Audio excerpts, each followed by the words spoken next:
Hey there, listeners. It's me. It's Greg. I'm hosting yet again, and I've got a little bit of news to drop on you, and then we'll get into the episode. So here we go. So first of all, we've had this lovely feature brewing for quite a while that dives into our origin stories of some of your, fan favorite editors over here at RPG Fan. So a lot of the team members obviously started playing RPGs and got hooked at some point. At some point, makes me feel really old when I look at some folks that their first RPG that got them hooked was something like Borderlands, and whereas I'm over here in the Super Nintendo era, and I'm sure there's even readers out there who got hooked back on Final Fantasy and Dragon Warrior, so enjoy feeling even older than I do. At any rate, if you want to check out the RPG Origins feature that we've got on the website, it's a really nice read to kind of see what really hooked us into a passion that brought us here to RPG Fan and has brought us back to this genre like time and again, just because it's enchanted us so much. Oddly enough, a bit of the review news is pretty self-serving since the first two reviews come from me. I reviewed Thea the Awakening a bit ago, and we finally dropped that review since it's just a game that's been out for a long time, but no one around here had played it, and I did, and boy was it really fun. It's a really neat strategy RPG kind of hybrid adventure game. I don't know, it's really neat how it meshes everything together, and I suggest check it out and go read my review if you want to see if everything that's jammed into it is for you. The other review that I dropped on everybody was the Dark Crystal Age of Resistance Tactics. After going through a good solid week of being into everything the Dark Crystal, this all culminated in beating this game for review, and again, it held up pretty well. It's fairly average 7-ish out of 10 game, and you want to go check out my review and see if you like some of what I had to say, then that's great. Strategy RPG God Wars got a new piece of DLC way back in September of 2018, so we're a little late on this one, but the future past Labyrinth of Yomi was checked out by Audra Bowling, and she kind of seems fairly ambivalent towards it, as in it's something that fans want, go on in and check it out and get a little bit more God Wars, and it's something it's also not super necessary, I suppose. Either way, if you want to see what's packed into this new piece of DLC, and if it's worth going back to the game for, check out Audra's review over at the site. More old stuff. Kind of. Not really. The whole Yakuza series is getting remastered, and Jonathan Logan plowed into Yakuza 3 Remastered, which has definitely done a good job of updating things from its kind of PS2 vibe back in the day, and now it's, I guess, a bit more akin to PS3? I don't know. Either way, it is a dated game that has gotten a much-needed makeover, so you can check out his review of this action RPG and see if the remaster is worth getting into. And continuing on with the whole remasters theme, we've got the Tokyo Mirage Sessions Sharp FE Encore that released on the Switch not too long ago in the beginning of this year. Nathan Lee went back to it because he was a huge fan of it on the Wii U, as were a few folks here at the site. At any rate, he's given this one RPG Fan Editor's Choice and does deem it a remaster worth going back to and getting on your Switch, because it has held up quite well. And two of these RPGs get video reviews. I don't know what that song was, but thanks for dealing with it. Anyways, we did some video reviews for the Dark Crystal Age of Resistance Tactics, as well as the Tokyo Mirage Sessions Sharp FE Encore, so if you would rather consume your RPGs with your eyes and ears as opposed to just your eyes, go check out our YouTube channel and have a go look at those latest reviews that we dropped out for you. And there we go, quick and easy, all of that news drop is done for you, and it's time to enjoy episode 182 of Random Encounter.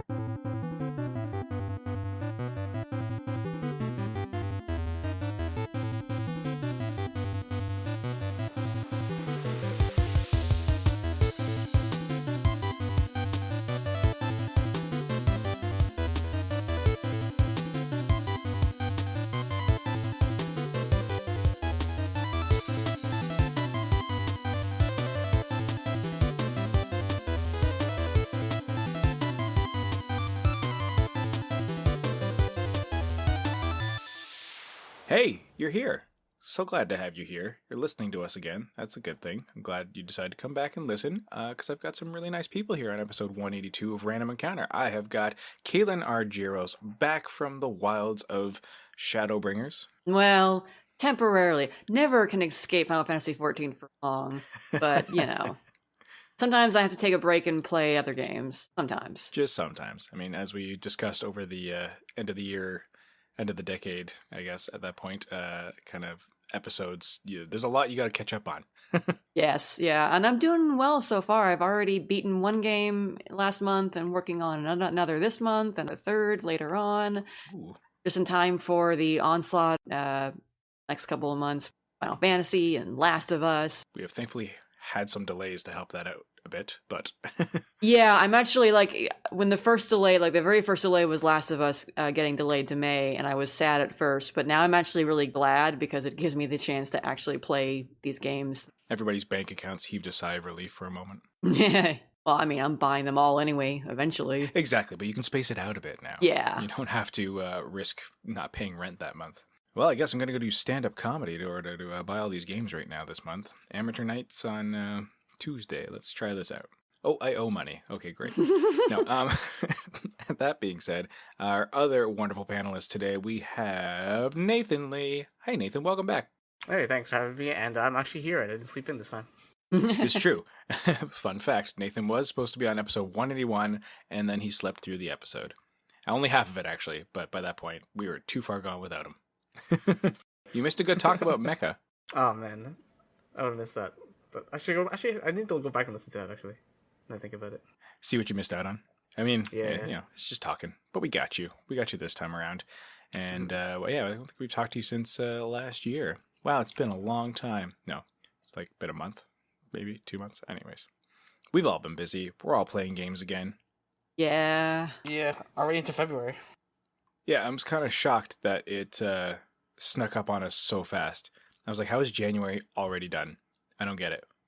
I mean, part of that attribute to the fact that my work was closed for about a week and a half at the beginning of the month, so I think that kind of made things feel like it sped along. It's like I barely worked through January. But either way, it's bizarre that we're, already almost halfway into February. And it's a leap year this year. We get one extra day this year as well, so that's fun. Yay. Everybody born on the 29th now turns another year older. But only on leap years. Yeah, exactly. They age 4 years slower. Yeah, what do they do? We actually had this discussion, Annette, Gwen, and I in the car. Gwen was wondering the same thing. And they came to the conclusion that basically, like, as soon as the 28 rolls over on the midnight, they basically just go to be like, it's my birthday. Oh, now it's done. And then that's about it. That sounds like the worst birthday ever. Potentially, unless you just hate hanging out with people, then it's the best one. But I'm surmising they either celebrate on the 28th or more likely on the 1st of March, because that's the same amount of time in between.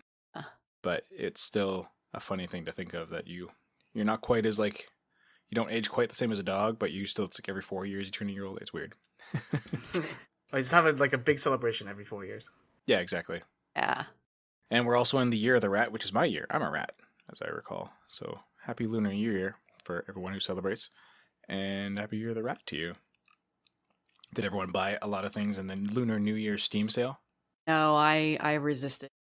Yeah, same here. I find it funny that Steam basically finds any excuse now to, like, have a sale. Well, why not? They make all sorts of money, right? It's like, oh, it's Flag Day. Yeah. Let's sell games on Flag Day. They make buku dollars from it, so I mean. Yeah, exactly. And then this one they had a bunch of, like, neat little storytelling things that kind of told the origins of each of the animals and the race to become part of the lunar calendar, which was kind of neat. So I thought that was kind of a fun little history lesson that I missed out on, because I'd forgotten. I think that story, I think, was told me when I was much younger, and I was like, oh right, yeah, the animals had a race to see who would be a part of the zodiac. Oh yes, I remember. Yeah, and so that was the part of the whole Steam sale thing. You would unlock little tidbits of the story throughout as the sale went on. And then you also earned, like, lunar tokens to get discounts, which was basically like buy back if you bought enough stuff. But I think I only bought one game, which I think was Crypt of the Necrodancer. Was the only thing I picked out for good myself. Purchase. Yeah, I thought so. I was like, if I really want to get into Cadence of Hyrule, I feel like I should go back and play the OG too, because I've heard far too many good things about it and its music. So yeah, just need to find the time now. Yeah. It's always that. You always gotta find the time. Because, yeah, we've been playing things, and it's a new year with new reviews and stuff to do, and there's been lots on the plate. One of the earlier games that came out was on our list of most anticipated games of this next year, and that was Tokyo Mirage Sessions. Is it Tokyo Mirage Sessions FE? Sharp FE Encore. Sharp FE. That makes sense, I guess, because it's music related, so it's not hashtag FE, it's Sharp. No. Well, you were playing it for review at the site, Nathan, and I think you've both played it back when because it's ported from the Wii U, right? Yes. Well, Nathan, why don't you chat to us a bit about that? All right, so this is actually one of my favorite Wii U games to. I think actually, well, just one of my favorite overall games to come out of the last decade. I think I was the only one who ended up voting for it for when we did our top 20 games of the decade. Why did it speak to you? Because I remember back when they talked about it before I even joined Random Encounter and the site, they were talking very highly of this game on Random Encounter back in the day. And I don't know, someone was saying they even like picked up a Wii U, I want to say, just because they wanted this game. Or maybe that was recently. I think it was Leona that went back and got a Wii U just for this game, and then they announced the port, and Leona was like, what the heck? I think that's what happened, maybe. I can't recall. But either way, it's a rhythm game, isn't it? Or is it just a traditional RPG? No, it's an RPG. Full-fledged RPG. Oh, it is, okay. Traditional RPG. It's the same vein as like Shin Megami Tensei and Persona games made by Atlas. Okay, so you're still making relationships with people as you go around Tokyo. And if I recall, it's also a very faithful recreation of the area in Tokyo it takes place, is it not? It is. When I went to visit Japan in 2015, I went to Tokyo, and a lot of the areas that they highlight in the game are very similar to the way they are. Nice. And with this new port, has everything been upgraded? Like, is it a noticeable change up coming from the Wii U to the Switch, or did they leave everything basically the same? They've upgraded the graphics a little bit, but the main thing that they've improved on was the overall performance of the game. One of my big issues with the original release was the loading screens were really, really long, and occasionally the frame rate would stutter, and there's another technical issue I'm sure I'm missing out on, but all that's been improved, so now everything just runs smoothly. Yeah, the load times are really nice, less annoying to go from area to area when you have like a bunch of requests. Or it's in some cases it's like a second or two. Yeah, like the one that was really long at the end of the game was every time you go to Shibuya at the end of the game, it takes like on Wii U it took like almost like 10 seconds to load just because there's a lot going on in the game then. But thankfully on Wii U, on Switch, it's like loading that now is like maybe 2.5 seconds. And that would make a noticeable overall difference to not have that deficit of time. Like, it does add up, surprisingly, even though 10 seconds doesn't sound long, and obviously first world gaming problems at this point. 10-second load times compared to what we used to have back in, like, the 90s. But at any rate, it does add up over time if there's enough. Before you know it, you've, like, probably wasted an hour of your game time is just contributed to waiting and loading screens. Yeah, it took so long, and even the battles now load really fast. Even the battles back then would take like 2, maybe 3 seconds to load. It actually kind of threw me off because the music, like the load screen and the music, would kind of like be in sync on the Wii U, but on the Switch, it's because of how fast it is. It's actually kind of feels off to me just because I played so much of the original Wii U version. So yeah, like a muscle memory to it, so to speak. Yeah, kind of. It's just like the music just was so perfectly like when you did your first attack, it would almost be in sync with when the music would kind of like start up, or I guess oh, that's funny. The pace of the music would increase. So it's just like that. Just the rhythm is off, so to speak. Yeah, a little bit. Yeah. Oh, that's neat. But this is definitely the optimal way to play this game. Oh yeah, for sure. Gotcha. So it wasn't a wasted port opportunity. It's not a faulty port. I'm glad they took the chance to upgrade where they could, which is awesome. So the Fire Emblem, Effie, is that Fire Emblem is the component that's kind of mixed into there as well? Yes. Yeah. Was that in there back in the get-go or not?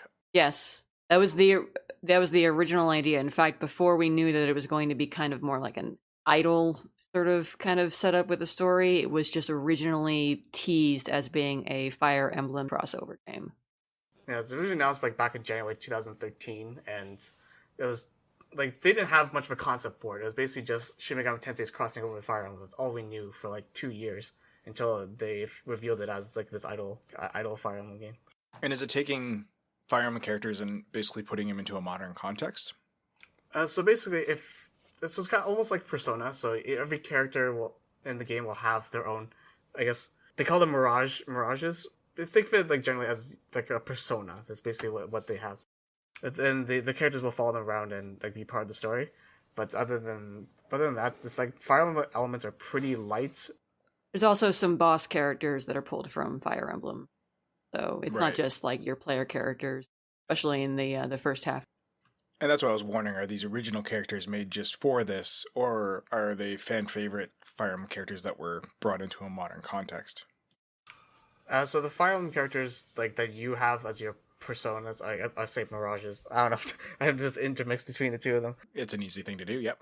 But yeah, they're mostly fan favorite characters. Some of the villains are from the other Fire Emblem games. In fact, I think all of them are, if I'm remembering correctly. It should be, yeah. I think they're all all the bosses in the game are all from Fire Emblem. And did they take the opportunity to throw in some like Three Houses characters now with the new one, or is it all just the same cast? So they gave one of your playable characters. They gave her Garrick Mach uniform, and she used axe. So a lot of people just call it basically like Annette. Oh, interesting. Yeah. But aside from that, like that's just kind of a nod to it, but there was no actual direct content added from that game. No. There is new content in it, but it doesn't have anything to do with Three Houses. A lot of the Fire Emblem characters in this game are from Shadow Dragon and Awakening. Right, which was on... Is that the one on the Wii, or is it the one that was on the DS? So it was the original Fire Emblem game, but then it got remade on DS, and then the Awakening is on 3DS. That's what I'm thinking. Well, that's cool. And Caitlin, so you've played this new version as well? Yeah, I'm in the middle of it. I'm a little bit less than halfway. Hoping to finish it this month. Gotcha. But it was worth the revisit. Oh yeah, like this was. I didn't get a Wii U for this game, but I was excited about it when it came out on the Wii U, and I eventually got rid of my Wii U because I only had a few games on it, wasn't really playing it, and this and Xenoblade X were the two games that I was the saddest about losing access to by selling the Wii U. So I'm glad that it got ported. But with that Chronicles remaster, it seems likely. Well, yeah, we'll see. I mean, they've been asked about it before, and the last time it came up, it didn't seem like that. It seemed like what they want to port it, but it didn't seem like it was like on the horizon at the moment. They've got a lot on their plate right now too. I'm sure. Yeah, I'm sure like Milestone's busy. Well, they're developing the next Breath of the Wild too. Yeah, and they have a new IP that they are working on. We don't know anything really about that, and then of course there's always like we should probably expect another Xenoblade, whether it's maybe X down the line or Xenoblade 3 or X2 yeah, because X2 needs a sequel, or X needs a sequel. Yeah, go the Final Fantasy route. Yeah, and we'll see what we get, I guess, out of that. But that being said, if you missed out on the Wii U release of Tokyo Mirage Sessions Sharp FE, now's the time to grab it. It just came out, was it mid-January? Or was it really, really early in? Yeah. And so it has been out for a while, and our review is going to drop on that soon enough. Might even already be up by the time of this recording. And check out what Nathan had to say about it. And yeah. That being said, we can roll on into some other very recent releases, because, I was able to keep on top of things. For review, I played the Dark Crystal Age of Resistance Tactics. that is a mouthful. It really is. I very quickly in my review was like, acronym, because I'm not writing this every single time. Otherwise, you would have been like, Greg, we can just make this an acronym, and that's like 1,000 words out of your review right there. Yes. But yeah, Caitlin was the lovely human who proofed and helped get that out the door faster than it could have been, which is awesome. I mean, I actually finished it before embargo. We just didn't have time to. It was a very busy beginning of the month, so it was hard getting everybody out and around for it. But it was a really fun game to play, and it was really fun getting into the Dark Crystal mythos and the lore, because I've always loved the appeal of it, the look of it, and I was confident I'd seen it as a child. And after going back to it and rewatching the film before I picked up the series, because I was worried that getting into the game, given the name, that it was going to tie into the series. I did not know how much it would at the time, but I was like, I should probably watch the series. Since Netflix is producing this game, it's likely going to tie in. So went back, watched the film. It holds up really well, by the way, if anyone hasn't watched it. Jim Henson's team did just, it's outstanding and mystifying, the stuff they're able to do with puppetry and the simple sets. And yeah, there's a few elements you're like, oh yeah, that looks like VHA stays, and VFX has definitely come a long way since. It still holds water, and like you get sucked right into the world and that they've created. It's very, very neat. And that Netflix kind of got their hands on it and then made this whole cool series was even better. So I started up the series, got a couple episodes in, and then started up the game. And the game is essentially retelling the series, which is a very unfortunate missed opportunity because, like, the TV series does it better. There's really no way around it. Yeah, and it's a shame because the gameplay is really fun. I find it really engaging, like the control system of using the radial menu for your characters, because they all have 3 abilities that can be equipped by a primary job. They have a secondary job they can get that gives them 2 extra abilities. So all in all, they have 5 passive or active abilities that you can kind of use to mix and match between their different jobs and make every character very unique in a lot of ways. And it also helps them work either together with other teammates really well, or even set themselves up for their own combos. And that all is very fun and satisfying, and definitely harkens back to classic job systems like in Final Fantasy Tactics and 5 and such like that we have seen in these games, or and you're equipping multiple different skills from your different jobs. It's not quite as flexible as Tactics, but it's I guess more akin to like Bravely Default, where you had a limited amount of that you can take from each job, but you couldn't just borrow from all the jobs you've learned from. I think you could only pick 2 jobs, if I recall right. So. I think so. I can't quite remember. Yeah, I can't quite remember. Yeah, it's been a while. It's been a while since I played Bravely Default. Yeah, exactly. But I think it was you have your main job, and then you could pick one other job to borrow some, and then you had a limit of points that you could spend on it to equip the different things. So in this way, they've kind of kept it. So yeah, you can't just make like a murder machine, but it's still flexible enough as you unlock multiple jobs. And the other weird thing about it is, like, in the show, there's no like magic or anything really ever used. There's a bit of mysticism and such that gets touched on, because the whole mythos of Thra, the world in which the Dark Crystal takes place, is very much a commentary on like greed and abuse of power and abuse of nature. And that's basically what the Skeksis represent. Is they were given the crystal of truth and were told to caretake it, but they abused the power it gave in order to prolong their lives. Spoilers if you haven't seen the film from 1982, but there you go. That comes out pretty much right in the beginning, that they're abusing the power of the Dark Crystal. And Mother Agra, who essentially, it never really says what she is, but it basically seems like she's kind of like more or less God for Thra, in a sense. Like, she's tied to Thra in some innate way, because like she's the only one of her race or whatever it is that she is. And so she's kind of like the caretaker of Thra. In the beginning of the Netflix series, she kind of steps away because the Skeksis, when she gave them control of the crystal, they're like, well, to give you something back, as we're looking after this, here's this thing so you can kind of look into the cosmos. So she went out she kind of like went on this mind journey. So while her body stayed in Thra, her mind was off exploring space to kind of learn what she could and bring it back to Thra and help the people of Thra thrive. But she was gone for like so much time that the time the Skeksis started abusing it and turned the crystal into the titular Dark Crystal, which again you figure all out in the beginning of the first film. And then they also touch on that in like the opening moments of the series, which was narrated by Sigourney Weaver. The cast on that series is bananas. My gosh, it's so many talented voice people on that. Anyways, I digress. So the game loosely follows all that sort of stuff, and it goes through like a cool like comic book kind of style storytelling, which, as I said in my review, sometimes it lands. There's other times where the art didn't quite line up. Like, it seems the storytelling wasn't given the proper care and time it deserved, both in how they tried to translate it into in-game storytelling and using their comic book stuff. They just kind of relied on, you've seen the show, right? If you haven't seen the show, then you should probably go see the show. But if you've seen the show, so just watch that. All this stuff is butter told there. You just play the game, and it cheapens it. So it sounds like it's really not something that you want to be playing if you haven't watched at least one of the two, either the movie or the series, right? Exactly, and especially the series. Like, you could definitely get away with not watching the film, but if you haven't watched the series, you're definitely going to be like, wait, who's that?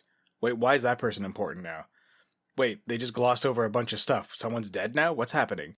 Like, there's a bunch of that sort of stuff that, because it was better told in the show and given the proper care and time it deserved and is really well done, you're just kind of left going like, what?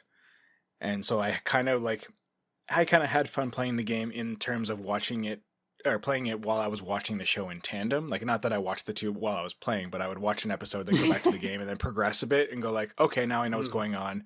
Okay, now I don't quite know. I'm going to watch another episode of the show, watch another couple episodes. So then when I went back to the game, yeah, I was like, okay, I know it's kind of supposed to happen here, but they've reinterpreted it a bit, and that's cool. They had to take a bit of artistic license and had to do their thing, and they did their best.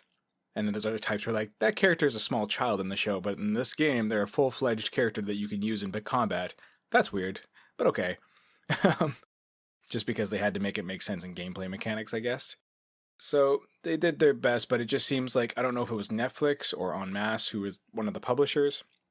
I don't know if they were trying to rein in bonus XP to keep the story on track with the series, and play it safe that way, just because they're like, we don't really know. We haven't really done much of this yet, because, bonus XP has made 2 of the Stranger Things games that are out there. And again, I have not played them, so I don't know how much they follow the story or if they diverge off, but I imagine they're just kind of play along to the story, but with our fun game mechanics kind of thing. So I feel like this is kind of more of the same. So whether that's bonus XP just playing it safe and doing what they do and know, or if the powers that be were pushing them to like, no, just keep it safe and stick to this. But I feel it did a disservice. Because again, as I said in my review, there's a couple side things that were actually very interesting. Like this one side mission where a character is studying these runes that his elder has sent him on. And that was really neat, because then they actually did this really neat little tie-in to the film. So if you watch the film, you're like, oh, cool. They said the thing that happens in the film. That's neat. And that was very interesting. And I thought that if they had done more of that, where they kind of fleshed out the world even more and stepped away from that mainline story that they focused on so much better in the series, it would have made for an overall better gaming experience. Because the gameplay is there, it's sound, the tactical gameplay is a lot of fun. All your abilities work so well when you work them hand in hand with your other characters, and like it's pretty well built that it looks really nice. Like I was definitely a little concerned with some of the earlier builds that it might look a little too cheap and simple, and there's aspects of it that do, like with how they tell the story with just pop-up bubbles, and the overworld map is just very simple. Like it's beautifully drawn, don't get me wrong, but it's just a very simple UI interface, which to its service, yeah, you're not getting bogged down in a bunch of menus and hating yourself for trying to remember where what is and spending hours through that, but it also feels a bit simple and cheap, which speaks to their mobile development history for bonus XP. So, you'll take from what you will, but overall, it's a good game. The story is going to make you go like, all right, what's going on? Well, I guess I'll go watch the show if I have Netflix. And then it's almost like, why bother playing the game unless you really like tactical gameplay? Yeah. Because, most of us come to RPGs for the engaging story coupled with fun gameplay. Yeah, that sucks. It does a little bit. Like I still think it's definitely like it's a 7 out of 10 game. It's an average game, and it seems to be what it's getting reviewed at. Most people seem to be sitting it at somewhere between like a 5 and a 7, depending on how overly critical they may be. I think I've only seen one place that went higher than we did. But even then, I don't feel like I was too generous with them either. Because overall, it's solid, but it's just, yeah, it definitely gets dragged down a bit by the lackluster storytelling. And, there's elements that could have used some more variety in its combat with fighting the same enemies kind of over and over again. There's a lot of variety in when you're fighting other Gelflings. Gelflings being like the chief race that you play as, because all the enemy Gelflings, just like in Tactics, you can encounter parties of enemy humans that use all the different jobs. So there's a lot of variety in that system. But as far as just like the innate fauna of Thra, there's only like 3 or 4 different types of monsters that you really fight, so it can get a little samey with that. Oh, wow. Yeah. Yeah. Which is great, because you're like, oh, I know them. How long of an experience is? Yeah, it's not very long at all. Like I was able to get through it in like a few days with, only one day was really, I spent more than like 5-6 hours playing it, but most of it was like in 2-hour intervals. So I feel like all total, I maybe spent 20 hours on it. Maybe. And that was me going from the normal setting to the easiest setting, which is story. So my grinding was a bit more minimal in the tail end, because I was just trying to get through it for a review. But if I was even playing on normal and hard, it might stretch it out to maybe more like a 30 or 40 hour experience at best. But I can't see anyone going more than 30 hours with this game, unless you just really want to grind all your characters to level 99, which is unnecessary unless you're playing on New Game Plus. Because if you go into New Game Plus... So there's a New Game Plus. Yeah, there's definitely some end game stuff where you can go into New Game Plus. Everything's a bit harder. even if you set it to the normal modes. So everything's a bit more higher challenge, but that lets you grind out your characters more if you weren't quite able to get to those tier 3 jobs by the end of your first playthrough. So it's almost like they don't expect you to need to grind that much, because I beat the game at around, all my characters were roughly level 40, somewhere in there, and you can get them all the way up to 99, so you take from what you will. And it will let you get some more access to newer, bigger equipment once you get into New Game Plus as well, which, as I said in my review, you can't sell your equipment, which is weird. So you have to make more money through grinding. Yeah, what's up with that? That's really weird. The equipment shops in Thra are one-way streets. Once you bought it, it's yours. They don't want it back. There's no market for resale, apparently, in Thra. So you have to earn your precious pearls by just doing more grinding. So it's a little silly, because I found moments, it's easier later on in the game when you're a bit more overpowered and you can kind of run through the encounters that much faster, and the bigger endgame encounters give you more money. But earlier on, when you're just like, oh, well, I've got like 7 characters and I can use 5 of them at a time, possibly 4 or 5 of them usually per mission, I want to make sure most of them have the best gear. And how much do I have in my bank account? Oh, I got about $2,000. Cool. Oh, the best sword is $1,500. Okay, cool. But so's the best armor for each of these 4 characters and each of these 5 characters. I hate that. So you're like, I'm going to be here for 2 hours, not long, but still, you're going to be here for a while grinding just to try and equip everybody up. And like I said, in the story mode, it wasn't that bad. In normal mode, I think there was only once where I felt I had to like sit back and grind a bit to get myself better gear to get through an encounter. But I didn't fail a lot. I felt the challenge was right if you were doing 1 or 2 or 3 side missions between like some of the bigger story moments. You were okay. Like there wasn't an unnecessary amount of grinding. But if you were playing on hard mode, that's where I would have had to have stepped up my grinding game for sure. But all that being said, all the classes are neat. They have a lot of different variety and like the kind of stuff they offer. Like it's all broken down into basically like you have your fighter class, you have your scout class, and your magician, wizard, healer kind of class. And from those, they all branch in their own things. And then like the tier 3 jobs are a mesh of 2 of those. So there's like a scout thiefy mixed with like the melee class, and there's a melee mixed with magic, and then there's a magic mixed with the scout class, kind of tier 3 job. And then you get fizz gigs, which are great, the little fluff balls. I don't know if you remember watching the movie. I think, Caitlin, you said you hadn't watched it. No, I haven't seen. Have you watched the Netflix series at all, Nathan, or watched the film back in the day? Not that you were around the 80s, but since then. No, I haven't, unfortunately. Well, they're both good. They're good shows, but fizz gigs are these little fluffy dog things that are really adorable, and they roll around because they're basically little balls of fur.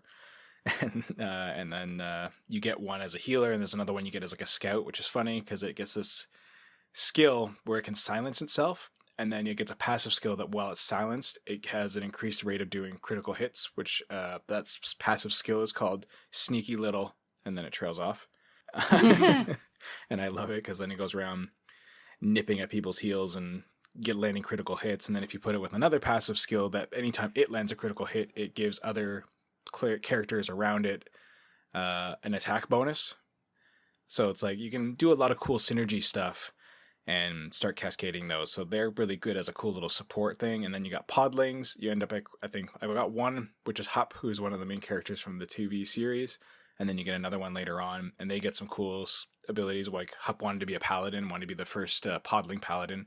And podlings are just these cute little short, they're humanoid, but they're just got like these little round, mushy, nosy faces. They look like they're kind of made out of clay. I don't know, they're weird looking, but they're super endearing, and they kind of speak like this weird own gibberishy kind of language that sort of sounds like a weird kind of like Latin, Spanish, some sort of bizarre hybrid in between, with a little bit of English smattered in there, which a lot of, I understand, the novelist J.M. Lee kind of helped develop, and then they called on him a lot for the TV series to kind of basically translate and make the language more for the show.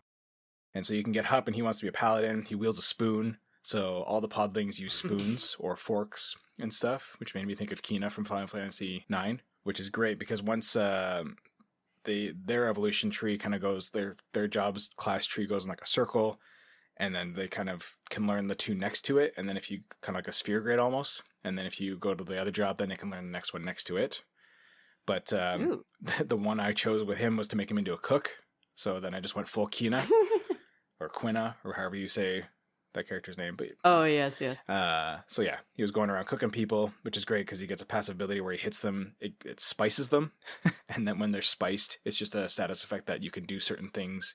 If they're spiced, it'll do extra damage or whatever. So there's a lot of things like that like, if someone's been marked by a thief, then you can do this attack. Or if someone has poison and they're blind, then you can do this attack. So it behooves you to make a well-rounded team and to use all these characters' abilities to their best to, like I said, cascade different status effects and such better than I think I've seen a lot of games do. Because like Tactics, it's very easy to just be like, I'm going to make a two-handed monk who's just going to go around and destroy everything. Yeah. Cool, now I'm going to make a party of 4 of them. Awesome, I win. Whereas you can easily get away with, not balancing your party and still win the game, depending on how you want to do it, right? So I thought that was really neat that this game kind of drives you to do that.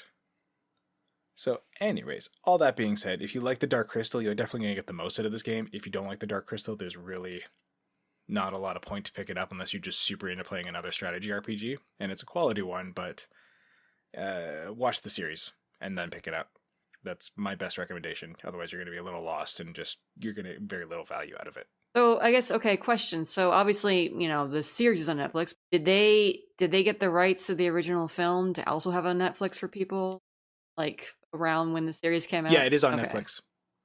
Yeah, like I have it on DVD, but the Dark Crystal is on Netflix as well. So you can basically do the whole thing. Okay, good. Because I was going to say, like, that would kind of suck if you want to watch the show, but you've never seen the movie. Well... Yeah, exactly. No, they have the full rights to all of it for however long that lasts. Okay. So, and it's neat because there's even a whole documentary on them making the TV show as well, which is very fascinating. I watched a bit of it, and like the Henson Company was very involved in the whole thing. Brian Froud did all the artwork for the original film. It was very involved in this show as well, and was also involved in this documentary. And his whole family. It's funny too because Brian Froud's family also basically have taken up the mantle and still working it. Like I think his son.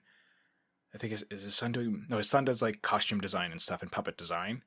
So he was very involved in the show, and I think his wife does costume design. So they were all very much critical to the development of the show. And it's funny that there's a whole, like, family tradition passed down. And then all the Henson kids and his wife and stuff are still all involved in running the Henson Company and being involved in the production of the show and stuff. So I thought that was really neat that it's very much a family business for them, which is cool. And the advances they've had to make in puppetry, and I thought that would have been really neat if like somehow they like I don't know, it's not like I was asking for like those old PC games where like you had a live action like Mark Hamill walk into Wing Commander and you know what I mean. You remember those games where they had a lot of the live action acting in their PC games and stuff. Like I don't think I was looking for necessarily puppet cutscenes, but just again the storytelling felt very lazy, and yeah. It doesn't have that grandeur that any of these have.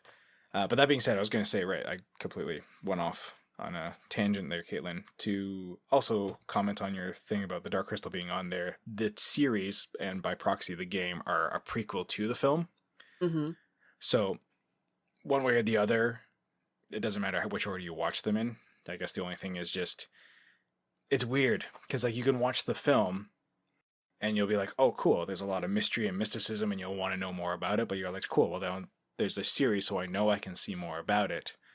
But then you can watch the series, and you're like, well, I know how this is going to end. I know what's going to happen, so to speak. Like, it doesn't obviously, like, go right to the doorstep of the film, but, like, it builds up to a lot of, what got the film to where it was. So it's hard not to not be surprised, because it's weird. Like, there's spoilers if you watch the film first, but there's also spoilers if you watch the series first. Because then you're like, oh, well then I know what to expect when I go into the film. Vice versa, right?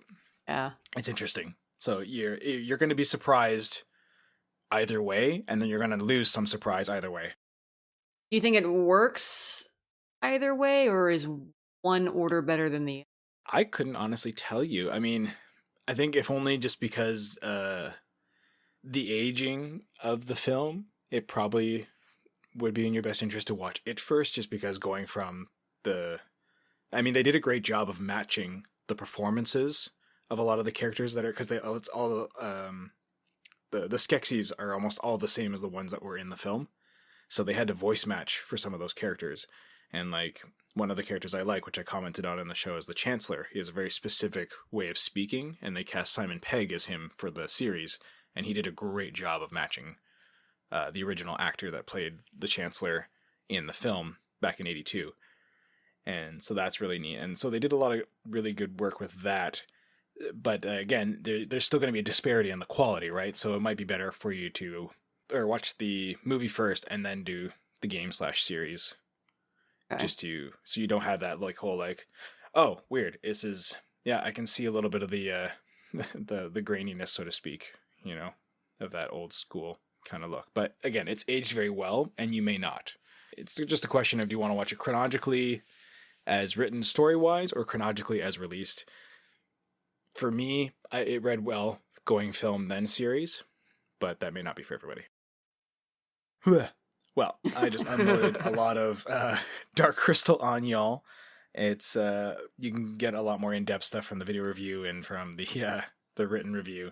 I don't know. It was very exciting to play, and I definitely like lived this whole world of Thrall. Like I was very invested in it for a good 2-3 weeks, whatever it was. 2 weeks, I think I was plugging away at the game because I was watching like the series, basically an episode or 2 episodes every day, and then going to play the game for a good couple hours every day, mixed in with all my other things that I was doing. So it was all Dark Crystal all the time for me, basically, and various themes and the music in my head. And and again, the music I was going to say in the game is good too, but it's just there was lacking. There could have been more because the music is so fantastic in the show as well. It's just like, oh, they could have filled that out better. So anyways, I was living in it. So it's very much something that I was excited about, and it still holds up, all that being said. But new things coming out as well that are, I guess, from somewhere old would be PSO on Phantasy Star Online 2 is back, and weirdly on the Xbox only, but we'll come to more things. It's super odd, yeah. Yeah, it's going to come to PC. Yeah, it's right. Yeah, we got that announcement that it is coming out to Steam. And we had some beta keys thrown around for a review and such. And Caitlin, you picked one of those up to play along with the team. So how's that been going? 'Cause I know there's been a bit of startup woes with the beta. Yeah, so I didn't experience that because I wasn't able to start checking it out until second day of the beta. That was Saturday. But yeah, it sounds like they had a lot of server trouble. The first night that the servers open, they even had to take things down to do maintenance. So that's not shocking. Yeah, I mean, it's like every like beta MMO release ever. Yeah, you expect trouble with these things, and that's, people think, oh, beta, it lets me check out the game. Well, yes, but it's also there mostly to serve as a stress test and let them figure out problems and fix them. So ultimately, while it sucks for the people who wanted to get on Friday night, like, it's a good thing. It served its purpose. Yeah. rather have that happen, during a closed beta than like when it actually launches, when you'll have far more people playing too. Yeah. I paid full price for this thing, and now I can't play it at all because everything seemed to work fine during beta. Well, that's the thing though. It's free to play, so you don't actually pay anything. Oh, well then. Entitlements. Any rate, I remember Derek Heensbergen did reveal that he got to do some localization on it, but he was also reminding everybody, and we can spread that love of be kind to them. Again, as Caitlin said, the whole purpose of this is to figure out what's wrong, not what's right, and fix it for when it fully comes out, right? So yeah, and they still have some tweaking to do.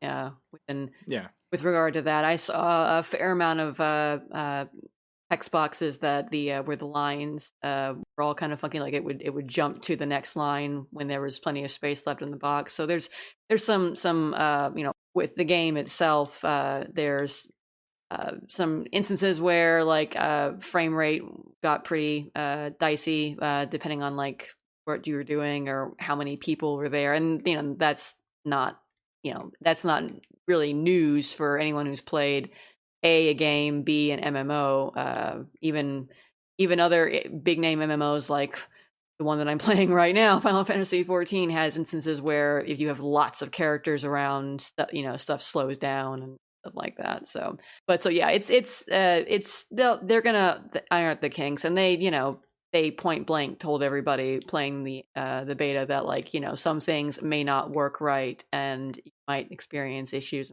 like that. So it's everyone's full notice that, like, hey, things might look a little weird or act a little funny or whatnot. So Well, it's funny too that they're remastering this already, because the original isn't that old. it's 8 years at this Yeah, point. it's fairly old. Yeah. It looks old. I'm sorry. It definitely feels dated by modern standards. Did they not do much like updating for it, or? I mean, I never played or looked much at like what the original was, so I don't know how to compare it with that. I mean, it doesn't look horrible, but it kind of looks like, I don't know, late PS2, early PS3 kind of graphics. Like, it's not really super flattering. I think some of the art design is nice. I think some of the worlds that you, or the areas you go to for to explore and stuff look kind of cool from an art design perspective, but it's not going to wow anybody in terms of character animation or character design. At least it didn't. Nothing I saw was like, oh, hey, that looks good. And to be fair, I played for like 6 hours doing like the very early, entry stuff. So it's hard to like make a judgment call on what the whole game's going to be like. But I mean, everyone I think who's going to check this out should be, fully well aware this game came out in 2012, and it's going to look like a game that came out, in the last decade or earlier in the 21st century. No one's gonna, I think, have illusions that, oh, this is going to look beautiful. It's mostly just that, this is a game that we didn't get to play for the longest time, and for Phantasy Star fans and people who are, like MMOs and whatnot, this is an opportunity to play a game that we, up until now haven't had.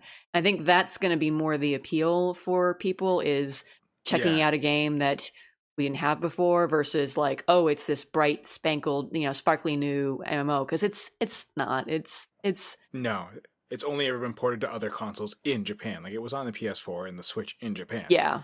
And even then, it's still that core version. So yeah, that's exactly, you're right. The hype is going to just be, oh, we finally get to try this. It's like if we ever finally got Dragon Quest X as an MMO, it would probably be that old one, and not with an up-res version or much of an update. But we'd just be like, oh, we finally get it. Exciting. Yeah. And I mean, it's a game. There I don't know. You play a multiplayer role. Like, again, I don't want to leave a judgment because I played 6 hours and like I barely saw anything. I checked out some quests. I explored the hub world. I fought some monsters, so I kind of have an idea of what the basic experience is going to be like, but it's hard to like make a judgment on like, I like it, I don't like it, or it's good or it's not good based on only 6 hours. That's fair. I think it being free to play means that I'll probably occasionally check it out, like especially if I have any friends who like want to fool around in it, but I don't see myself necessarily devoting the time to it that I've like put into 14. But you'll play it more than Anthem? Yeah, well, eventually I will, sure. Yeah, I mean, I put like a good 30-40 hours into Anthem, but eventually, yeah, even that, because I'm not going back to Anthem. Sorry, Exactly. BioWare, you cannot make me go back to Anthem.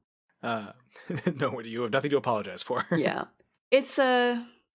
it's interesting. It's like, it kind of reminds me of what I expected an MMORPG to be like back before I had played 14, and when I was kind of like, I don't think I want to play MMO. Just in sense of it throws you into its world with not a whole lot of preamble. You get a little cutscene that explains like, what you're doing out in space and what group you belong to and what they're doing. You meet a few characters. They don't seem terribly interesting. Like, I'm not really led to really care about any of the characters that I have met so far, the main NPCs as of yet. But I mean, maybe something cool happens later on and that would change. The UI it does not feel like it's optimized for controllers, and of course, maybe that's unsurprising. It was originally released on PC in Japan, came to consoles later, but it feels kind of messy and it was kind of confusing trying to figure out where to go and do things. I was drawing from my Final Fantasy XIV experience to try and figure out where things were, and eventually figured it out, but I don't know that it's like, it was less obvious to me where to go to do what. And again, only 6 hours, but I don't know. It's interesting. I think I would have maybe enjoyed it a little bit more if I'd been able to play it on PC and had access to that. We'll see. It will be on PC. I don't know. If I may ask you a question, just before you jump around. If I recall, I think another person looking at it was Ken, was saying also it seems to handle a bit more like a Monster Hunter MMO as opposed to like a straight up MMORPG where there's a hub and then you just go out and do missions and such. Yeah. So you have a hub world. Basically, it's like a colony ship. So you have like its gigantic ship with like its own city inside, and you have a hub that you can go around and do shopping and Right. do stuff like that. And then you go on, I guess, a smaller transport gateway ship is what they call it, to various different biomes. Honestly, I missed whether it's one planet or if you're going to multiple planets. I think it's multiple planets. So different, like you might have a forest planet or a desert planet or something like that. And you, it feels kind of like a Monster Hunter MMO, especially when you fight the boss level characters, because they often you can target different parts of their body, and the tutorial even like directs you on the boss tutorial to like target the enemy's legs in order to bring it down. So there's the kind of that Cool. that Monster Hunter like focus on body parts to debilitate the enemy and then deal with it. But it is more like action oriented like that, but you do still have a palette of moves that you can use, that you can set based on the weapon that you selected, and you can swap between weapons. Although, and I didn't know how to do this for the first like couple hours because the game never told me how to do it, so I had to figure it out by Googling. And then, of course, after I Googled, I found an optional set of orders that they're like a sub-quest, I guess side quests and whatnot that you can do, one of which was telling me how to swap weapons. So it was like, okay. So there's an optional tutorial if you want, which I guess that's kind of nice. Yeah. So I just wish it was a bit more overt that you knew that option was there. Yeah, there's a lot of things that like... Mostly, I was playing with a friend, and we just kind of figured things out by experimenting or going through all the menus and seeing what did what. It took us like a little while to figure out even how to get into a party with each other, because you choose a ship when you create your character, and then within that ship there are different blocks. And I guess the idea is like it's a giant colony ship, so there are like different like sections that people are in. You have to be in the same like the servers. Yeah. Well, I don't know. The ships are more like the servers than the blocks. The blocks are weird because you can jump between blocks. Any of your friends, you can jump to the block that they're in, and then you have to be in the same block with each other in order to create a party. To invite them to a party. So we didn't. Nothing. I missed a tutorial telling us that, or it wasn't stated, so we didn't know at first how to even party up and do stuff together. So there's that. Yeah. So party on, Caitlin. No, I can't. Party on, Garth. Yeah. Party on, Greg. Once we figure it out. Yeah. So the quest system is a little interesting, and I don't know from 6 hours how representative this is of the entire experience, but like you have quests that you have to do. The game says that you complete main quests in order to progress the game, but then you also have story quests to progress the story. And so far in the beta, the main quests they're all called expeditions, and that basically just involves you going down to a planet, running around, doing stuff, and wasn't clear to me. Every time that my friend and I did this, we just explored the area until we found the area's boss, and then once we beat that, we finished the quest. I don't know if there are other things you can do, like if you can just keep exploring and maybe you pick up like side requests or whatnot. Like I'm not sure if it's always just go and kill the boss or if there are other ways to complete the expedition. But you do that, and I mean it's what it is. It's every area is like a large map that's segmented into smaller maps or zones. So you'll go from one zone to another, and then to another, and Kind of like Final Fantasy 12, it sounds like. yeah. Although I think it felt like there were probably more of them, more smaller maps for each area as opposed to like larger, wide open spaces. I didn't ever really explore the map fully. We just kind of tried to figure out where the boss was and make a beeline for him. Gotcha. So you do that, and then the story missions you have to do by yourself. They're solo stuff. That's weird for an MMO. Well, I mean, like, I don't know, the story quests in Final Fantasy 14 you're doing by yourself. You do instance content I guess with it's it. personal character development, I guess. Okay, that's fair. Yeah. But so far, all the story quests I did involved basically I would go to the area that I had just done the expedition in, and I'd have a cutscene, and maybe I'd have a boss fight. But it was just like they took me automatically to where I had to go. I didn't run around doing any exploration. I was either in a cutscene or I was thrown into a little area to fight a boss. And I don't know if that's going to be the case for all of them, but it felt a little disjointed. Somewhat similar actually to Anthem in the sense that Anthem had you could go and you could explore the world on your own and do like, side things in the world. But anytime you wanted to do a story quest, you had to load into it specifically. And it was its own instance that was separate from the main world. And you were corralled into that, little corridor that you're supposed to travel for the quest. Right. Yeah, that sounds familiar. Only here, at least so far in the few story quests I did, you don't even traverse. You just have a cutscene and then a boss fight or just a cutscene. So again, I don't basically just throw you into the arena and then that's it. Yeah, that's what it was like. And again, I don't know if that's just because it's the first couple of story quests and that will change later. So I don't want to tell people it's all going to be like that. But it felt a little weird. It felt like they were trying to make a sort of to allow you to have sort of like bite-sized playtime. So you could do, you can do the expeditions, which have no story content. It's just you exploring an area and killing monsters. Then you have the story quests that are like segmented and so far seem to be focused on just cutscenes or a boss fight or whatnot. And then you can do other things, like you can pick up requests that people want you to go kill a certain number of enemies or gather a certain type of materials. Yeah. But it doesn't feel as like a connected world the way that Final Fantasy 12, not an MMO, but a similar kind of sort of, setup to an actual MMO, Final Fantasy 14 does.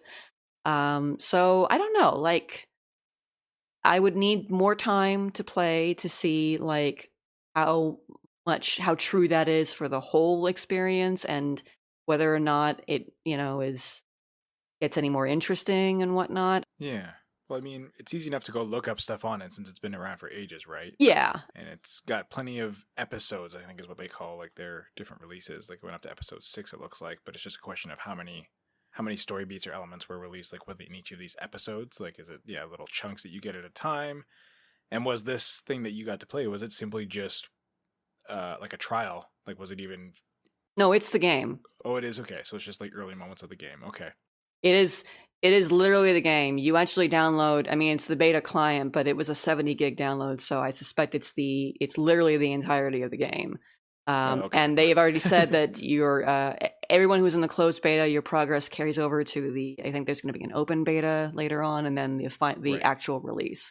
So we just started, like, you're starting the game at the very beginning. I was wondering too whether it was going to be like a a sample, like something like where you create a temporary character and then that gets deleted once you actually get the full release. But no, so which is nice. I mean, like that means I guess when the open beta happens or whatnot, I won't have to start over again from scratch. I could just pick up where I left off and maybe see more of the game.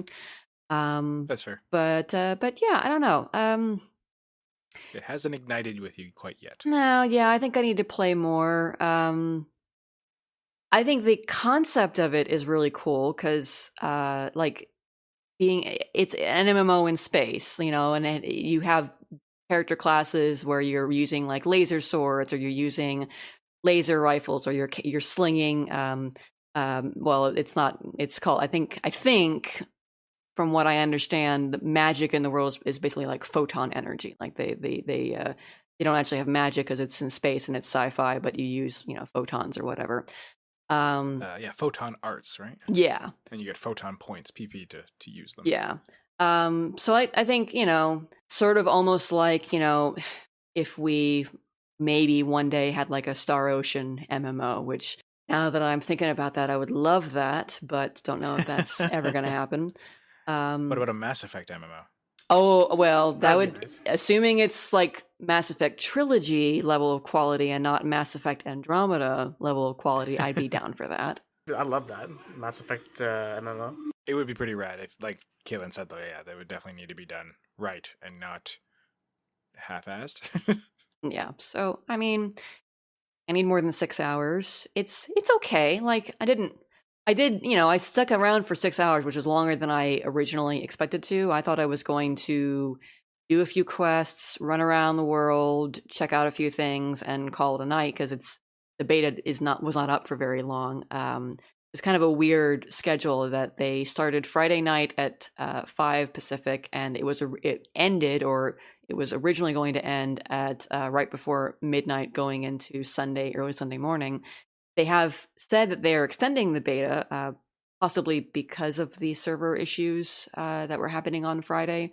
So their servers are actually going to come back up in just a few hours, or actually they are up now, I think. It was supposed to be 5 p.m. Pacific tonight. So what are you doing playing 14? Get in there, Caitlin. I want to, but photon arts out. But 14 is better. Like, I'll be brutally honest. Playing Phantasy Star Online 2 made me want to jump to 14 because there were so many things. Makes sense, though. There were so many things, like the basic kind of structure is very similar. You have quests that the UI is worse in Phantasy Star, but at a certain level, it's the same basic idea with your main menu system. It's just that 14, from my limited experience in PSO2, does things better. But I mean, like, yeah. 14 is 8 years to refine and improve upon and do things right? Yeah. Although it's very interesting to think, though, that I forget when in 2012, but that's potentially like a year or less than a year from when 14 was rebooted with The Realm Reborn. That's fair. And they had to very quickly learn from their mistakes. And considering this lingered around a bit longer, they were clearly at the time doing it more right than 14, weirdly. Phantasy Star Online 2, you mean? Yeah. Because it got up to, from what I was reading, like it had a pretty good fan base. Like its first year got up to like 3.5 million, and then went up, or 2.5, then up to 3.5, then slowly kept growing. And then the Vita version had about 1.5, which I guess there's no crossplay. So I mean, it stayed steady for a while, and clearly it's doing well enough that people want to see it come back. Yeah, but and it didn't need a reboot like 14. No, exactly. But that being said, 14 had learned from its mistakes and improved upon systems that other MMOs have been employing for years. And I can't blame you for feeling that way for sure. And it makes perfect sense that a game, even though, like you said, it seems like it's compelling enough considering how it's aged. Like, it shows its date and it plays its date a bit, but there's still something compelling about it that you stuck with it. So yeah, there's promise. I said in our Slack channel, though, that I like the casino more than anything else in the game. And why is that? It's actually really fun little casino. Like, I said that the art design is pretty good. The art design in the casino is really nice. Like, it looks, it's a not like it's an expansive space. It's a wide open area for the most part with just different places for you to do stuff. But it was all very fun. Like you have you have slots, you have blackjack, you have a roulette game. There's a kind of a weird cross between like a what you might call it at a fair where you're like shooting targets, a target shooting like game. A shooting gallery. Yeah, thing? shooting gallery, but it's like it's a shooting gallery paired with a pachinko game almost, because you shoot targets to get coins to drop. Oh, I think I see it. And they roll across the floor. Yeah, they kind of chink, Weird. chink, chink down, getting knocked by pegs and whatnot, and then you have to try and catch them at the bottom in order to get the coin. You're literally catching coins that you can use in the casino for other things.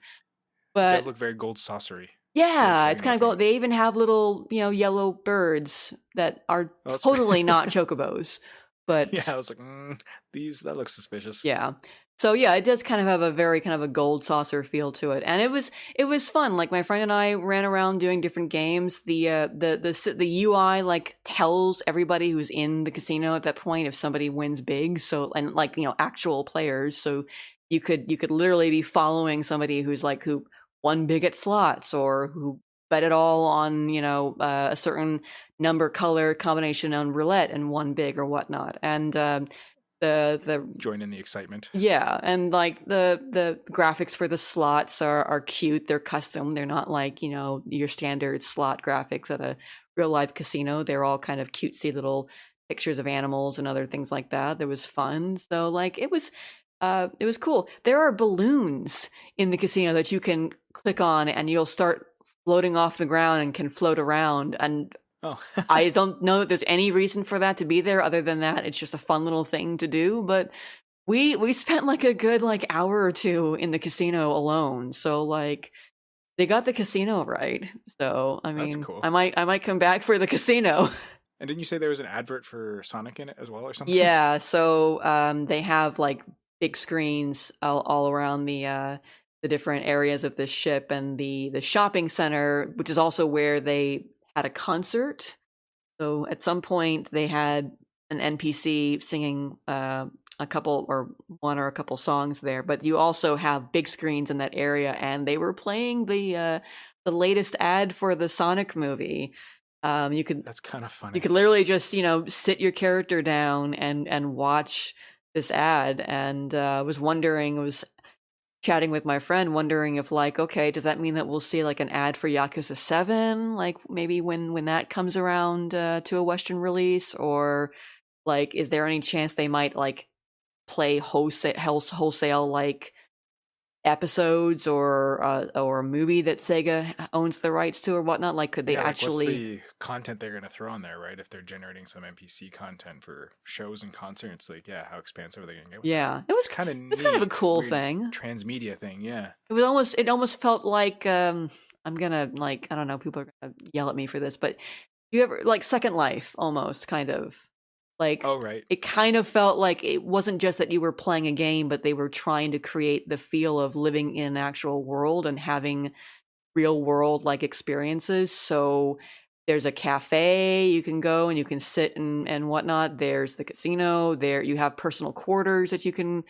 go and customize. And then they actually play like ads for movies in this place that you could sit down and watch or listen to a concert or something like that. So that was kind of cool.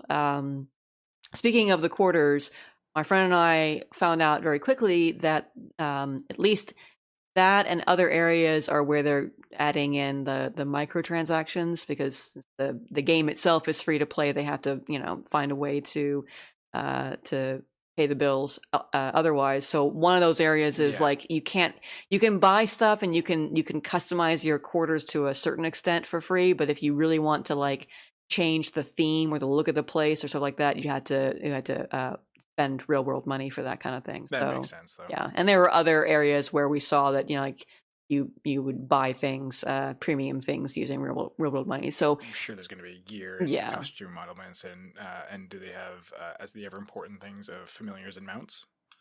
I didn't see minions yet. Minions, there we go. They may. I mean, didn't really see much of anything in 6 hours.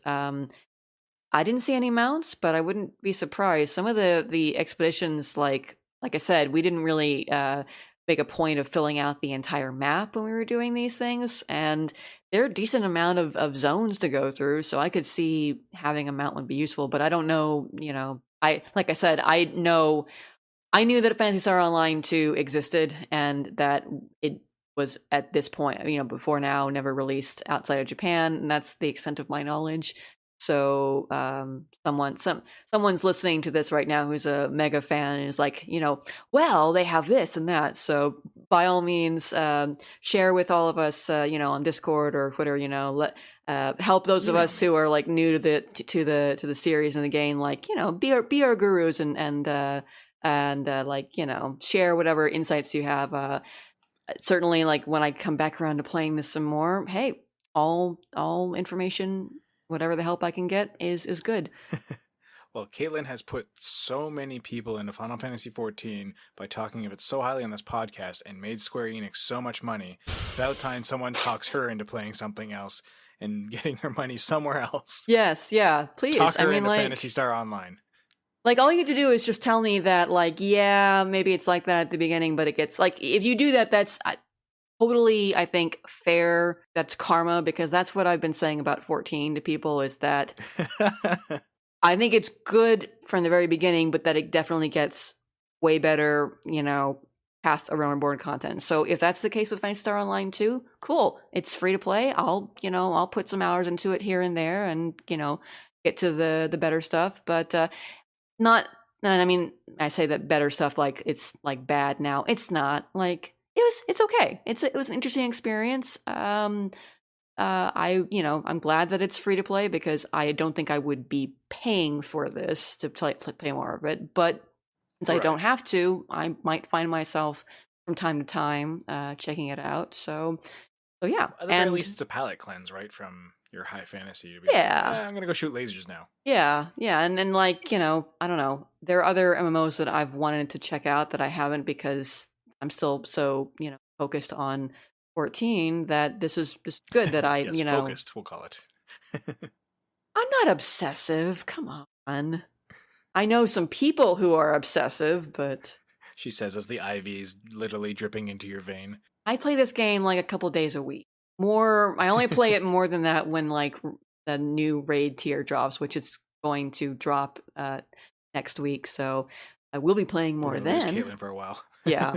Well, it'll be all Final Fantasy 14 all the time.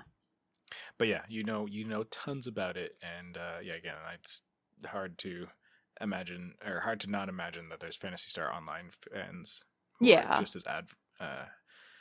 just as big an advocate for it as you are. So yeah. But again, it's definitely a different flavor. So, and the fact that it is free makes it very accessible to just kind of dive into, and you don't really feel like it's nice because then you don't feel like you have to split your focus. Like, you could just invest it in as much as you want, and you probably won't have to put real money into it, because there's probably enough people out doing that, unless you just see really something you gotta have. Like, I was like, there's a costume for a character, and it looks like one of them, it's like a Sonic costume for one of them, which looks really funny, and I was like, that would be kind of fun and tempting, but again, I guarantee it's a glamour or something that costs money, right? So probably that's where they get ya. And I mean, like, I've never I play 14, like, even in during slow periods, I play it at least a day or two a week. So, but I've never necessarily felt like I have to get on to play Final Fantasy 14 because I'm paying a sub for it. Because I don't know, I played enough to be satisfied with the money I'm spending for it.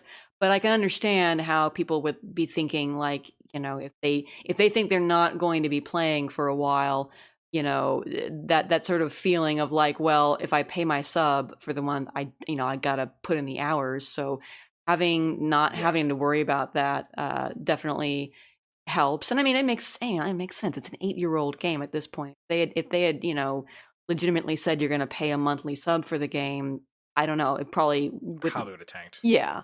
So I think that's a good decision on their part, and it makes sense that in order to compensate, they would have some premium stuff. And yeah, lots of that's the way games are these days. I mean, there are very few games nowadays that don't involve some form of like optional content that you can buy, whether even if it's just like glamours or stuff like that. So it doesn't really bug me that much. And, I think it yeah. always was free to play, actually, from what I'm reading. Yeah, I think so. I think it was always free to Yeah, play. okay.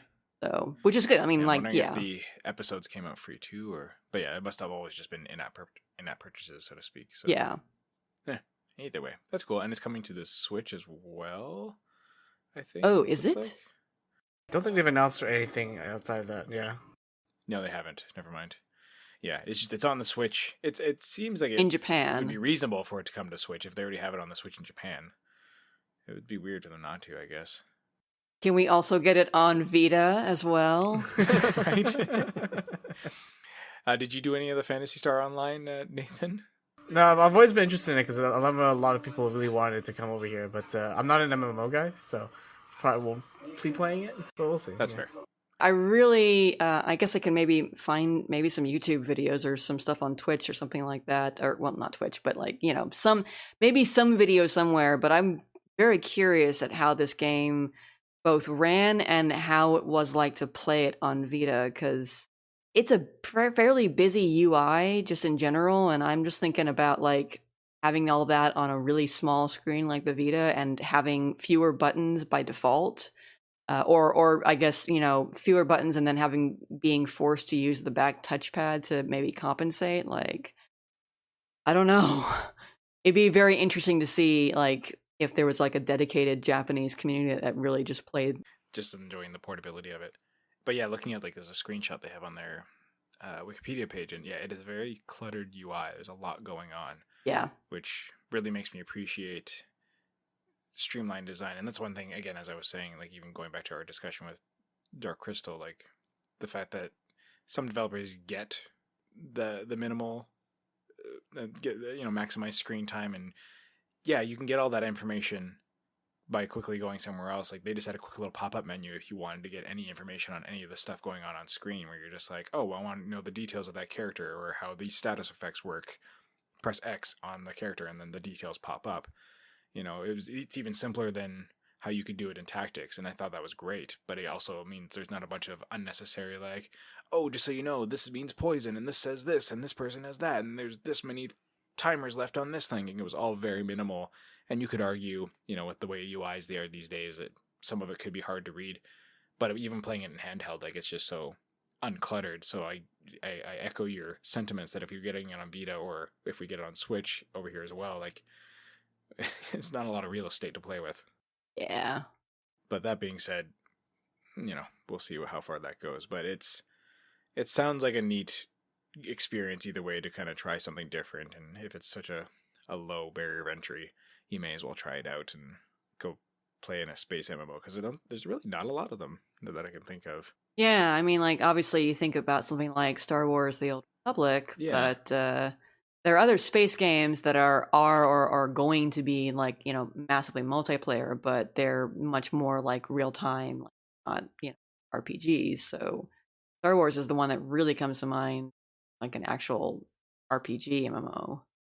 Yeah, exactly. And it's, again, it was an MMORPG, because like there's obviously like EVE Online and Elite Dangerous and like Star Trek Online, but those are just online experiences. They're not straight up an RPG. Like, this is probably the only one I can think of off the top of my head, yeah. And then, of course, yeah, Star Wars. It's interesting. But we don't get a lot of what Mass Effect kind of offered, and I guess by, Phantasy Star and such like that, of running around and getting your boots on the ground in space fantasy. And it's a hard thing to gauge, too, right? Like, you look at fantasy games that we have in the RPG genre, it's very easy to justify, like, oh, you took a blow from a sword and it didn't kill you right away. That is a very believable thing. Mm-hmm. Whereas you took laser fire directly and somehow survived, it's a little bit harder to cheat those numbers, so to speak. Yeah, I mean, that does kind of make games like for instance KOTOR kind of weird, because like like in that game, you're before you get a lightsaber and you can reflect back blaster bolts, you're just like sitting there trading like blaster fire back and forth, and you should have been dead like 5 minutes ago. But well, exactly. And also, people seem to have mild lightsaber resistance now.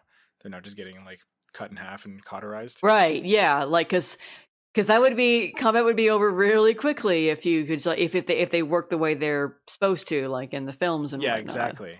So I feel like it's a hard thing for developers to commit to just because of the leap in logic you're asking your player base to make, and obviously gaming community is not always the most forgiving with those sort of things, and it's very easy to be like, well, actually the lightsaber should be able to cut through a rancor in 0.5 seconds, and this fight took 3 minutes against these 3 rancors, so what the heck, George Lucas, and then there we go. And at the same time, you can't fault them for that, because it's a world about space wizards where they've made really cool powers happen, and when you get into a gameplay context and they have to gamify it and slowly build into it, you're like, why can't I leap around like the space wizards? Why can't I control everyone's minds? Because video game reasons, and you gotta get EXP, and it can get really messy for sure. Yeah. And that's why all the cool stuff happens in cutscenes. Yeah. But yeah, I agree. I think honestly, I want more space sci-fi RPGs just in general. Like, I love sci-fi, and so I want more original Mass Effect trilogy. And it doesn't even have to be like that world, but just like, yeah, stuff of that caliber. Yeah. In a fantasy setting. Like, yeah, sci-fi fantasy setting. Yeah. It's something that we don't get. You can even see it in popular media for film and TV. Like, it's hard to find even a good classic sci-fi film. Like, I remember the last one I was really excited about would have been Jupiter Ascending, and look how that turned out. Yeah. And, like, I was like, oh, this looks like a great, like, just a nice, good sci-fi romp. This is going to be fun. And then it wasn't, but we'll see what we get with some new stuff. I haven't watched latest show with Katie Sackhoff that she did on Netflix that I wanted to watch. Yeah, that's on my watch list too. But it looks compelling. Stuff like Battlestar Galactica or, did it really, really well. And like the classic Dune. And now we're getting a new Dune series, so we'll see how it lands. So like, there's obviously some stuff in the pipeline, but it seems hard to really get it right for some reason. And when all it really is like, you just make a thing, put some cool sci-fi crap in it, and have a commentary on our world as it is, and the excess to which it can go. Boom, you have a sci-fi. And that's really all you got. But sometimes it just doesn't land well. But I agree. I would definitely love to see some more sci-fi RPGs, whether MMORPGs or regular, as it is. Fun, fast question for you, Nathan. What do you prefer? Do you like your modern day run-of-the-mill slice-of-life RPGs? Do you prefer your fantasy epics, or do you prefer your futuristic sci-fi epics? What's your favorite RPG setting? Depends on mood. I still like my modern slice-of-life stuff, but over like fantasy or sci-fi, I'd probably choose fantasy. Yeah, it'd probably be fantasy. Yeah, fun. You're more of a sword boy than a laser sword boy? Yeah, usually. And then I guess what we call modern middle of the Bat Boys? No, that's a very different thing from a very different tabloid magazine. I'm just thinking of Ness wielding a baseball bat. Plastic sword boys? I don't know. Whatever we would call the modern day gun boys, gun girls, gunners. Any rate, final thing I wanted to touch on before we wrapped up this lovely little episode of Random Encounter was a wonderful email we got back when I made the call for the end of the year podcast that we were doing and getting some people's thoughts on the past decade. We didn't get a bunch, but Ben Horgan got us a really nice email right after we finished recording the last episode, sadly. So it didn't quite make it on. I was trying to get it in to discuss on episode 181, but again, we ran out of time because fun fact is with Pete, he's a barber and he usually does his recordings during the day between clients, so he had to run off to a client that was coming in, so we couldn't quite squeeze it in. At any rate, first of all, Ben, thank you for the lovely email. I enjoyed reading it. You complained of yourself of it being longish. Not that long, and I appreciate all your thoughts on it. But Ben essentially, will give you the cold notes version of what he said, was telling us that he had basically taken a break from gaming in a big way, which I feel, I don't know, I've had that myself too, where like you can't always just keep up with it all, and sometimes it's easier just to step away completely. And who knows, I might get there again at some point. We'll never know. But for now, I'm in a good place where I'm able to keep up just enough. But back in, he kind of stayed out of it for what looks like to be a better part of 12 years. And then finally decided to get back into modern gaming back in 2017. And apparently going back through episodes of Random and Retro Encounter led him to discovering and some of the best games that he had missed in that time frame, and has kind of been playing catch up.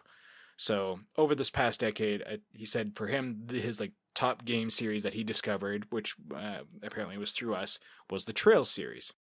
I don't know if that was great after hearing Caitlin talk about it, or if it's been talked about in past episodes that he got it, but Caitlin can definitely speak to how great it was going back for herself for Trails, and you probably share that.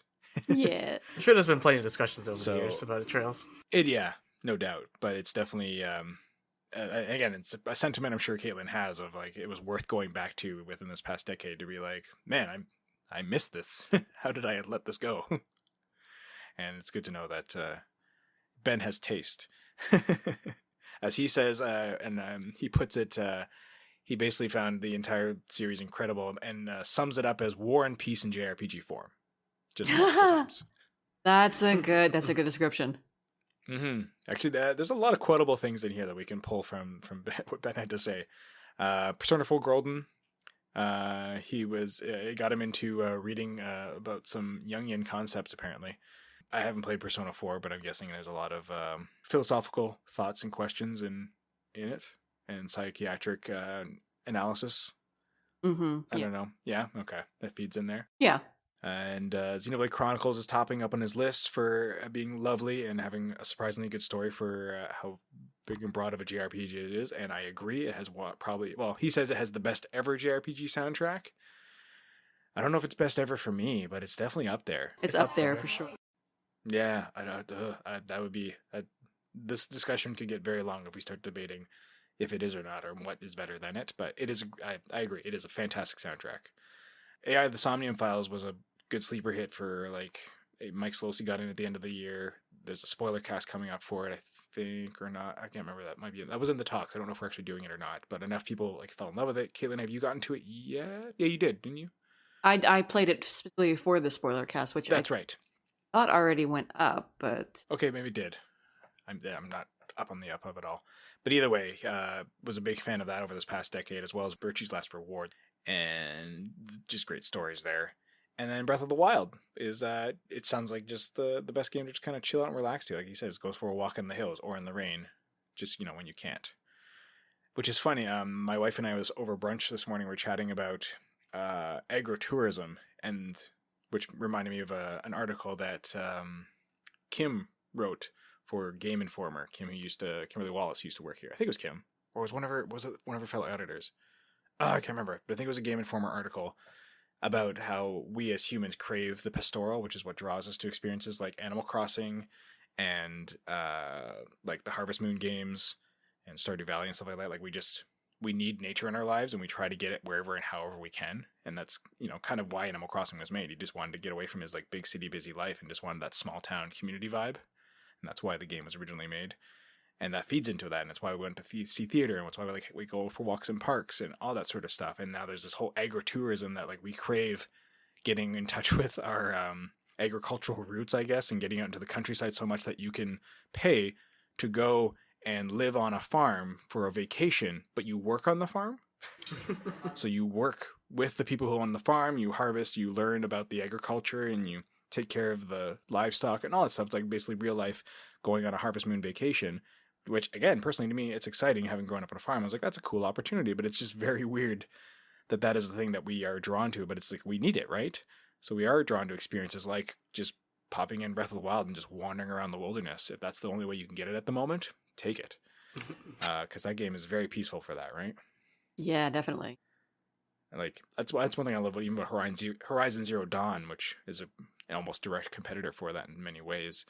And just wandering those environments is super neat. Whether it's filled with robot raptors or not, it's still a very serene experience. Although I think the monsters are a bit more cluttered there, so it's easier to get into trouble, I find, in Horizon Zero Dawn than it is in Breath of the Wild. I love you for bringing that up, but tell me, did you bring that up because of my Discord icon? Oh, that's true. I did not. I forgot that you did actually. You have Aloy as your Discord icon. I do, yeah. No, I just you are synonymous with Horizon Zero Dawn. Anytime I think of it, Aww. you immediately come to mind because again, you tout it almost as highly as you do FF14. But that also being said, again, those two games go hand in hand as well as for me, as far as like they're very similar and different. Anyways, yeah, great experiences. So Ben had a lot of great hits and really good taste, and attributes that to our good taste, which I very much appreciate. And yeah, he got picked up a Vita because we told him to. Essentially, that's what I'm equating this to. He didn't actually say this, but I'm basically saying we told him to get a Vita, we told him to get a Switch, we told him to get a 3DS, and we told him to play these games.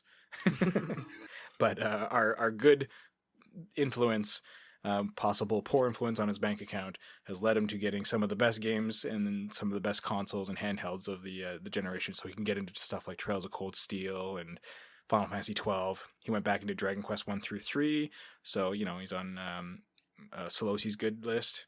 Played Earthbound on the 3DS. Like, he's really, yeah. He said, as he said, his final statement says, "I'd have missed much of this without Random or Retro, and it would certainly have been less rewarding without listening to your friendly discussions about everything you've been playing while listeners are playing along at home. So thank you. I hope the next decade is just as much fun. Ben, so do I. Thank you for your kind words."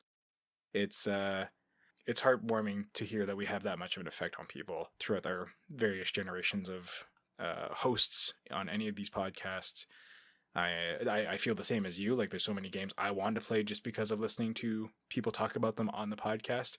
And as Jono and I both echo, every single time Caitlin opens her mouth about Final Fantasy 14, we want to play it. Nathan has talked up Fire Emblem so highly to me too that I'm like, I need to go back after I play Three Houses. And I've wanted to just for that, with Solosi, with his love of Dragon Quest. I finally tried Dragon Quest 6. It's awesome. He was right. Like, our passion comes through, and I'm glad that it's not just amongst ourselves, that the listeners get it too. So it's great. Thank you, Ben. Do either of you two have any thoughts on Ben's email, aside from my subtle promptings to you? Well, I think it's very sweet. We do these shows, we do these podcasts, and like, I'm being modest when I say that I don't think that we have like an amazingly large audience, like not like some other websites in their podcasts. I mean, we have a good group of people who listen to our shows, and we love all of them. But I mean, I think we're all kind of like, we know that we're kind of a smaller, but it's still really nice to hear that the people listen to us, they like what they hear, that they've been encouraged, they've been inspired, they've wanted to buy games or play games because of what we're talking about, because it's just great that we can like rub off that enthusiasm that all of us with our sort of our specific interests, the different games that we kind of shall we say stand for a little bit. So like, I'm super flattered to hear that, like, me talking about games like Trail series, in any small part, me and others who have talked about it, that is to say, have helped someone else get interested in this series, because I love those games and I want more people to play them.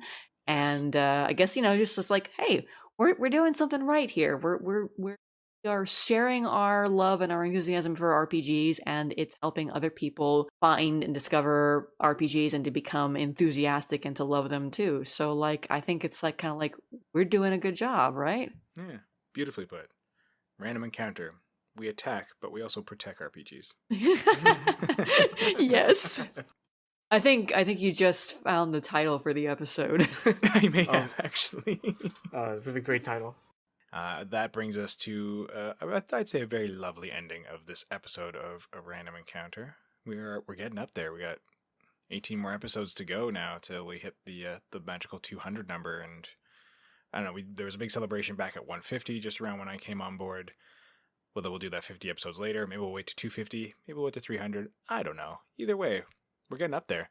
So stay tuned for more episodes. In the meantime, you can email me at podcast@rpgfan.com. I love hearing emails of any length, even if it's just keep it up, or you guys smell. This is how you can be better. Constructive criticism is great too. I appreciate all emails of all types, as long as you're not an inflammatory jerk. You are welcome to be here. Otherwise, you can reach out to us at RPGFancom on the Twitter and Instagram. You can find us on Facebook. We have a very lovely active community as well that likes to keep on top of everything. And where else can you find us? I don't really know. MySpace? Probably not. At any rate, you can Check out our other podcasts. We've got Retro Encounter, as we just talked about, which is good for getting you into old games and sometimes newer ones. Basically, if it's 2 years old or more, we've played it on the podcast or will play it at some point. Hopefully, it's eligible. Throw out suggestions for things you want to see us play. We got polls that regularly go up for getting your opinion out there for what you want to see us play. So check out Retro Encounter to see what's going on and play along.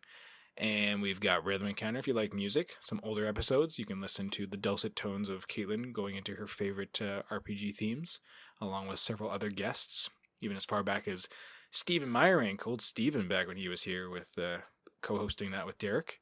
And Hat and Eric, who are by proxy honorary members of the RPG Fan Fam, have the Phoenix Edge podcast where you can get all the latest and greatest news and everything and get their thoughts on that. And if I'm not mistaken, they record theirs live on YouTube, so people can also kind of, watch live more or less as they're recording, which is cool. And I wish that was something we could do, but since we're not all in the same room, it's really not as compelling to watch our Google Hangouts photos, I guess, come up or whatever every time we talk. Probably not as exciting, and not everybody's as comfortable being on webcam, so I don't know if that would ever land, but it just wouldn't work as well.